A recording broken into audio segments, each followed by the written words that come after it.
ব্যর্থতার পর সফলতা উকি দেয়, এই কথাটি যেন ইলন মাস্কের জীবনের এক অবিচ্ছেদ্য অংশ হয়ে দাঁড়িয়েছে। বিশ্ব প্রযুক্তি দুনিয়ার এই জনপ্রিয় ব্যক্তিটি বারবার ব্যর্থতার সম্মুখীন হয়ে আজ বিশ্বের সবচেয়ে ধনী ব্যক্তি হিসেবে প্রতিষ্ঠিত হয়েছেন। তবে সম্প্রতি তিনি আবারও এক বড় ধরনের ব্যর্থতার মুখোমুখি হয়েছেন। উৎক্ষেপণের 10 মিনিটের মধ্যেই ভেঙে পড়েছে তার স্টারশিপ। বিস্তারিত শিহাব ইসলামের ডেস্ক রিপোর্টে।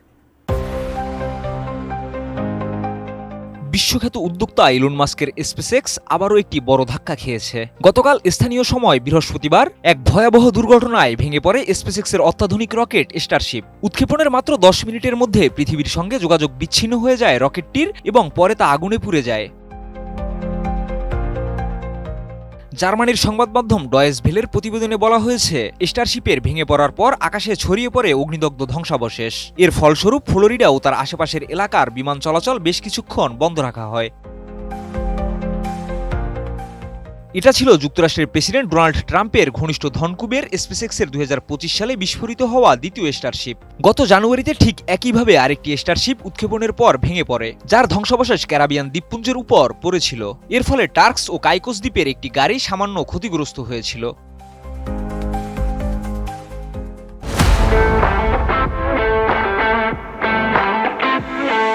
টেক্সাসের বোকাচিকা থেকে স্থানীয় সময় সন্ধ্যা 6:30টায় রকেট উৎক্ষেপণ শুরু হয়। 403 ফুটের এই রকেটের প্রথম অংশের উৎক্ষেপণ সফল হলেও মাঝপথে একাধিক ইঞ্জিন বন্ধ হয়ে যায় এবং স্টারশিপের বাকি অংশ ঘুরতে থাকে। স্পেসএক্সের মুখপাত্র ডন হুয়ার্ড বলেন, দুর্ভাগ্যবশত এই ঘটনা শেষবারও ঘটেছিল। এটি আমাদের কাছে আরেকটি শিক্ষা হয়ে দাঁড়িয়েছে। আমাদের প্র্যাকটিস বাড়ছে। মাস্ক 2025-এ মহাকাশ অভিযান প্রকল্পে গতি আনার কথা বলেছিলেন, কিন্তু পরপর দুইবার এই ব্যর্থতার প্রভাব মহাকাশ অভিযানে মাস্কের পরিকল্পনায় পড়তে পারে। জানুয়ারিতে রকেট লঞ্চের 8 মিনিটের মাথায় তা ভেঙে পড়ে। এ দশকের শেষে মাস্কের মঙ্গল গ্রহে মানুষ পাঠানোর পরিকল্পনার জন্য স্টারশিপ অত্যন্ত গুরুত্বপূর্ণ ছিল, কিন্তু পরপর এই দুটি ব্যর্থতা তার ভবিষ্যৎ পরিকল্পনায় ধাক্কা দিতে পারে।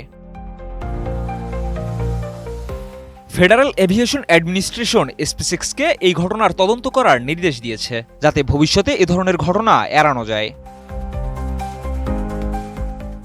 শিহাব ইসলাম, এটিএন নিউজ।